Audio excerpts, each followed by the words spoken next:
ಮಹಾಶಿವರಾತ್ರಿಯ ಕುರಿತಾದ ಪುಟ್ಟ ಪ್ರಬಂಧ. ಭಾರತೀಯ ಸಂಸ್ಕೃತಿಯಲ್ಲಿ ಮಹಾಶಿವರಾತ್ರಿಗೆ ಅತ್ಯಂತ ಮಹತ್ವದ ಸ್ಥಾನವಿದೆ. ಪ್ರತಿ ವರ್ಷ ಮಾಘ ಮಾಸದ ಕೃಷ್ಣ ಪಕ್ಷದ ಚತುರ್ದಶಿಯಂದು, ಸಾಮಾನ್ಯವಾಗಿ ಫೆಬ್ರವರಿ ಅಥವಾ ಮಾರ್ಚ್ ತಿಂಗಳಲ್ಲಿ, ಈ ಹಬ್ಬವನ್ನ ಭಕ್ತಿ ಭಾವದಿಂದ ಆಚರಿಸಲಾಗುತ್ತದೆ.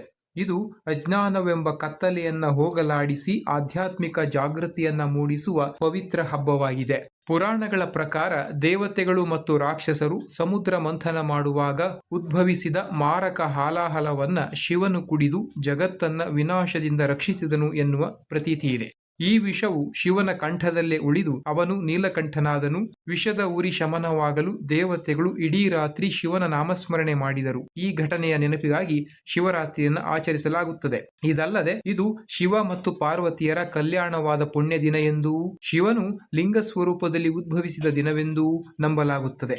ಈ ದಿನ ಭಕ್ತರು ಹಗಲು ಮತ್ತು ರಾತ್ರಿ ಕಠಿಣ ಉಪವಾಸವನ್ನ ಕೈಗೊಳ್ಳುತ್ತಾರೆ. ರಾತ್ರಿ ಇಡೀ ಜಾಗರಣೆ ಮಾಡಿ ಶಿವಲಿಂಗಕ್ಕೆ ಹಾಲು, ಜೇನುತುಪ್ಪ ಮತ್ತು ನೀರಿನಿಂದ ಅಭಿಷೇಕ ಮಾಡಿ ಶಿವನಿಗೆ ಪ್ರಿಯವಾದ ಬಿಲ್ವ ಪತ್ರೆಯನ್ನ ಅರ್ಪಿಸುತ್ತಾರೆ. ಓಂ ನಮಃ ಶಿವಾಯ ಎಂಬ ಪಂಚಾಕ್ಷರಿ ಮಂತ್ರವನ್ನ ಪಠಿಸುತ್ತಾರೆ. ಈ ಆಚರಣೆಯು ಕೇವಲ ಪೂಜೆಯಲ್ಲ, ಬದಲಾಗಿ ಆತ್ಮಶುದ್ಧಿಯ ಮಾರ್ಗವಾಗಿದೆ. ಜಾಗರಣೆ ಮತ್ತು ಉಪವಾಸದಿಂದ ಇಂದ್ರಿಯಗಳ ಮೇಲೆ ಹತೋಟಿ ಸಾಧಿಸಬಹುದು. ಇದರಿಂದ ಮನುಷ್ಯನಲ್ಲಿರುವ ಅಜ್ಞಾನ, ಅಹಂಕಾರ ಮತ್ತು ಪಾಪಗಳು ನಾಶವಾಗಿ ಮನಸ್ಸಿಗೆ ಶಾಂತಿ ಮತ್ತು ಮೋಕ್ಷ ಪ್ರಾಪ್ತಿಯಾಗುತ್ತದೆ ಎಂಬುದು ಭಕ್ತರ ಬಲವಾದ ನಂಬಿಕೆ. ಎಲ್ಲರಿಗೂ ಮಹಾಶಿವರಾತ್ರಿಯ ಹಾರ್ದಿಕ ಶುಭಾಶಯಗಳು. ನಮಸ್ಕಾರ.